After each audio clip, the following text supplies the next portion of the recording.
নমস্কার, craving for ফুডে সবাইকে স্বাগত। আজকে আমি কাতলা মাছের খুব সহজ একটা রেসিপি আপনাদের সাথে শেয়ার করব। আশা করছি ভিডিওটি শেষ পর্যন্ত সাথে থাকবেন। তাহলে চলুন রেসিপিটা দেখে নেওয়া যাক। আগে মাছটা ভেজে নেব। মাছগুলো আগে থেকেই ধুয়ে নুন হলুদ মাখিয়ে রেখেছিলাম। এক করে মাছগুলো দিয়ে দেওয়ার পরে ভালো করে উল্টে পাল্টে ভেজে তুলে নিচ্ছি। রেসিপিটা বানানো খুবই সহজ আর এটা বানাতে বেশি সময় লাগে না, ঝটপট হয়ে যায়। মাছগুলো ভালো করে তেলটা ঝরিয়ে তুলে নেবার পরে এই তেলের মধ্যে দুটো কোচানো পেঁয়াজ দিয়ে দেবো। এই পেঁয়াজগুলো একটু লাল করে ভেজে নিতে হবে।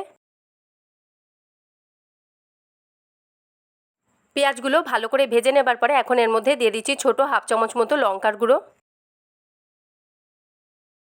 দিচ্ছি স্বাদ মতো নুন, আর দিয়ে দেবো ছোট হাফ চামচের মতো হলুদ গুঁড়ো। নুন, হলুদ আর লঙ্কার গুঁড়োটা দেবার পরে পেঁয়াজটা আবার একটু ভেজে নিচ্ছি।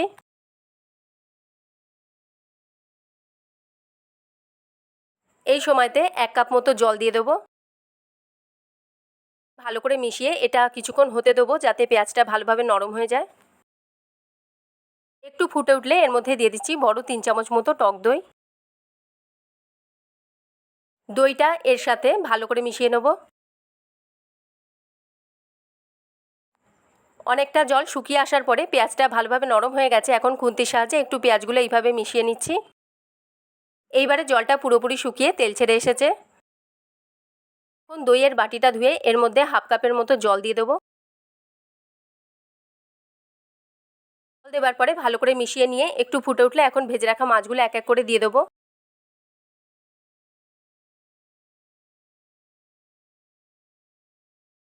মাছগুলো দেবার পরে ভালো করে উল্টে পাল্টে মিশিয়ে নেবার পরে এটা কিছুক্ষণ ফুটিয়ে নেব।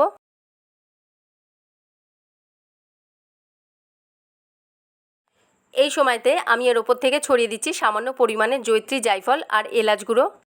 এই তিনটে আমি একসাথে গুঁড়ো করে নিয়েছি। গুঁড়ো মশলাটা দেবার পরে আবারও উল্টে পাল্টে ভালো করে মাছের সাথে মিশিয়ে নিচ্ছি।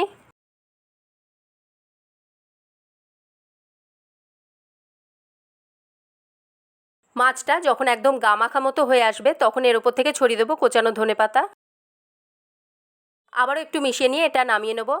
আমার আজকের এই সহজ রেসিপিটা যদি আপনাদের ভালো লেগে থাকে লাইক, কমেন্ট, শেয়ার করতে ভুলবেন না। দেখা হচ্ছে আরও একটি নতুন রেসিপির সাথে। ততক্ষণ ভালো থাকবেন, সুস্থ থাকবেন।